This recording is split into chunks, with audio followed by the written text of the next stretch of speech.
Anthem. Anthem is a game many of us are excited about. I mean, flying robots? They're called exosuits, by the way. Sky-high production values and big old dinosaurs to hunt down. I'm stoked to see what EA can do, and yeah, a little bit fearful too. Anthem may decide the fates of EA as a company and most importantly as a video game maker. Thin ice. Thin ice is what EA is building the game on right now. Thin ice. People are excited, you can't blame them, but people are also very wary and skeptical. That's because EA has pulled some crap lately. They need to rebuild this reputation that they have ruined. The stakes for Anthem are dangerously high, and we know a couple things. It's been delayed till 2019.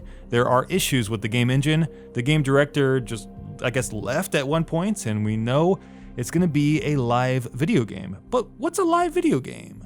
A live video game is the new term for service-based game. EA is going with this new term now, live, because they know the words service-based game carry a very negative connotation right now. So Anthem's a live game, get it right. It's what we like to call marketing realignment in the business world. But what the heck is Anthem anyway?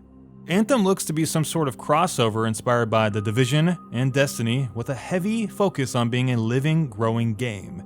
It's also been described as science fantasy, more Star Wars than Mass Effect, where you'll be seeing a lot of amazing weird things, but they aren't supposed to make much sense.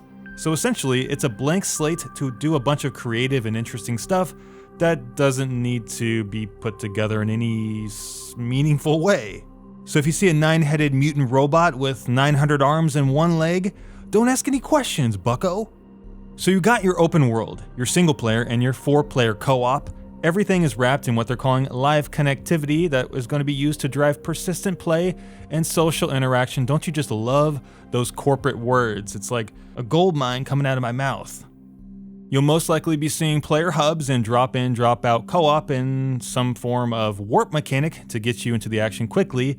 As we know, big AAA studios just love these kind of convenience items. You'll probably see weekly events, dailies, and team matchmaking systems, and you know you're going to get your fill of post-release DLC and stuff to keep you giving EA money well after launch. And you know what? That's all fine and dandy if the base game is rich with content.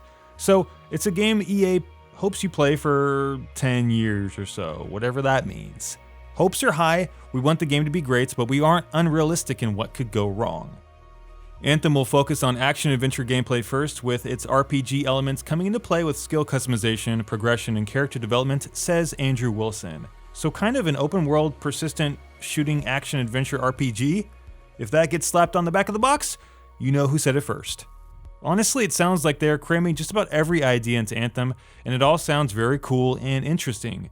But it's gonna have to do a lot right to make all those pieces fit together, and it doesn't have very much time to do it. Part of the issue of games that have lots of different ideas is that it's tough to make sure every element is good and fits together. The jack of all trades is often the master of none.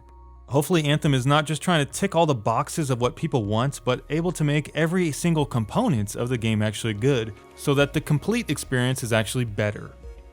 A lot of people are waiting for this game, and if it's done right, its epicness could easily swoop up a Game of the Year nomination. If it's done right, ideas must be turned into execution. Electronic Arts was once number one in my eyes, but now I'm not so sure how I feel about them. 2017 was the year of the gaming controversy: Battlefront 2, Shadow of War, For Honor, Mass Effect Andromeda, NBA 2K18, Destiny 2. The list is just too long and I'm tired of talking about it. EA's name is stamped into many of those games. The pressure is on to be great again, like they used to be. People, gamers, and shareholders alike are worried that their once favorite game company is going to come undone with Anthem, that they haven't learned their lessons of what not to do, which is putting the business before the gamer. Will they repeat the same mistakes with their live games, micro-gambling, and their persistent need to turn every damn good idea into a bad money grab game? People aren't looking to EA and BioWare to make a decent game. They're looking at Anthem and seeing the potential for something really good.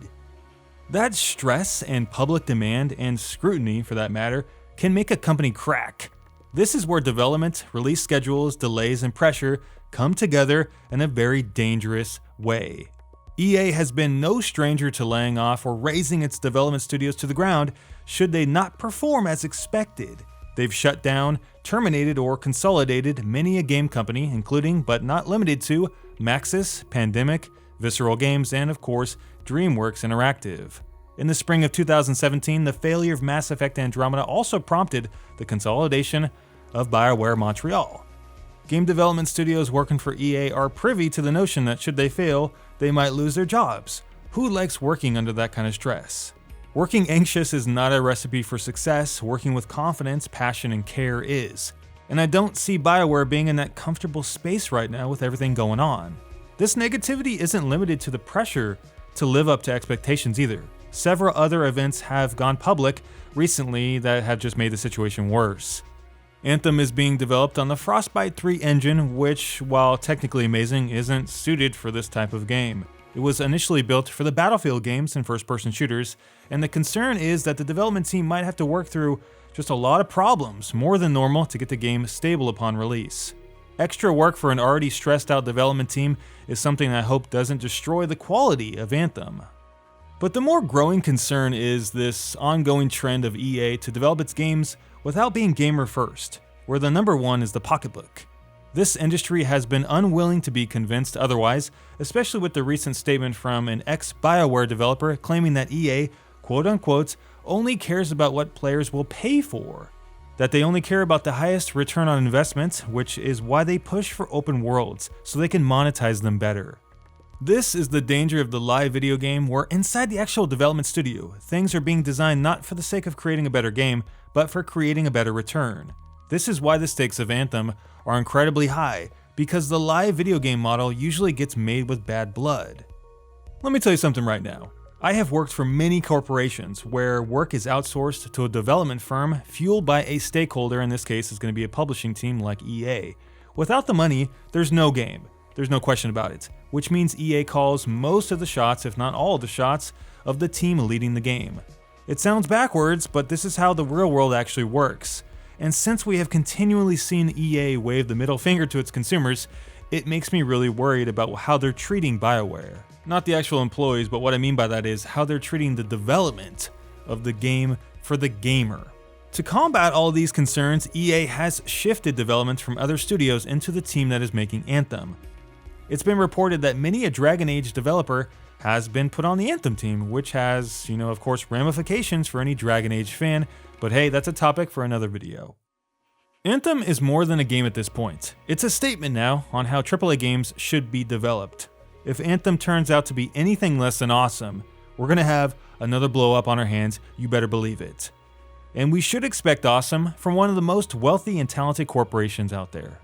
Right now, at this very moment, the stakes for Anthem are dangerously high.